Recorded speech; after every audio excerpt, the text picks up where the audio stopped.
Ուրեմն նորից անդրադառնում ենք այս գազային մոնոպոլիայի մոմենտին, թեմային, որ լավ գիտենանք, բոլորս էլ խաբարեղնենք, տեղյակեղնենք, թե այս 35 տարի մեր կախին ինչ են բերել ծախված Կրեմլի ռեժիմի շիստյորքեկը։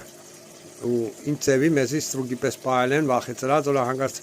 Ռուսաստանին նեղեցնեն, գազը կփակեն, տարբեր ձևի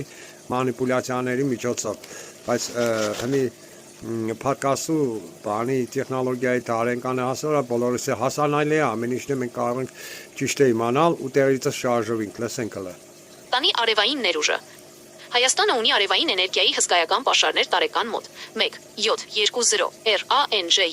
1.850 ԿՎՏԺՄ։ Համեմատության համար Եվրոպայում այդ ցուցանիշը միջինում 1.000 ԿՎՏԺՄ, այսինքն Հայաստանը ունի 7.0 RANЖE-ով ավելի մեծ հնարավորություն ստանալու էներգիա արևից, քան եվրոպական շատ երկրներ, որոնք դեռ 2-0 տարի առաջ սկսեցին անցում կատարել այդ ճանապարհով, ինչով 3-5 տարի ոչինչ չարվեց։ Քաղաքական սաբոտաժը։ Սա տեխնիկական խնդիր չէր, սա գիտակցված քաղաքական սաբոտաժ էր։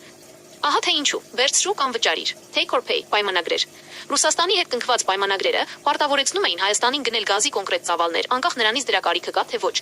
Եթե Հայաստանը սկսեր զարգացնել արևային էներգիան, ապա գազի սպառումը կնվազեր, եւ իշխանությունները ստիպված կլինեին տուգանքներ վճարել Մոսկվային։ Ենթակառուցվածքների մտածված մաշեցում։ Նրանք գումար չէին ներդնում էլեկտրական ցանցերի արդիականացման մեջ, քանի որ խելացի ցանցերն անհրաժեշտ են արևային վահանակների համար։ Ցանցերը թողնում էին հին վիճակում, որպեսզի արևային էներգիան չկարողանա միանալ ընդհանուր համակարգին, լծակը ձեռքից բաց չթողնելը։ Գազի խողովակը Մոսկվայի ձեռքում իշխանության ամենաուժեղ գործիքն էր։ Քանի դեռ Հայաստանը կախված էր ռուսական գազից, իշխանավորները կարող էին ասել մենք կախված ենք, ուրիշ ելք չկա։ Արևային էներգիան ոչնչացնում էր այդ մենաշնորհը, ուստի այն արգելակում էին բարձրագույն մակարդակով 3։ Արդյունքը ապագայի թալան, այն որ հիմա վերջին 1 RANЖE 2 տարում արևային էներգիայի մասնաբաժինը հասավից ավելի, ապացուցում է, որ տեխնոլոգիան վաղուց կար։ Ընդհանրապես պետք էր, որ կրեմլյան շեշտադրումներով ծառայողները մի քիչ թուլացնեին կոկորդը։ Նրանք 3-5 տարի շարունակ մեզանից գողացել են ոչ միայն փող, այլև էներգետիկ անկախության հնարավորությունը, Սամվել, քո բլոգի համար, սա հրաշալի։ Լսիք չէ, կայֆ է, չէ։ Մենք էլի դիսպես շարունակենք տվածքը դերը կուլ տանք իշուպես, մեզ էլի տեսնապայենք դոնց տագը ստրուգի պես, տանջավայնելով, մենակ անգյունները նմնվալով, թե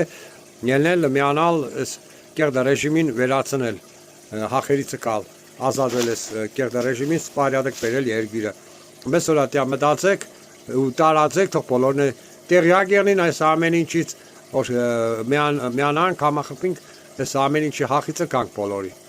Տարածեք, բաժանորդագրվեք։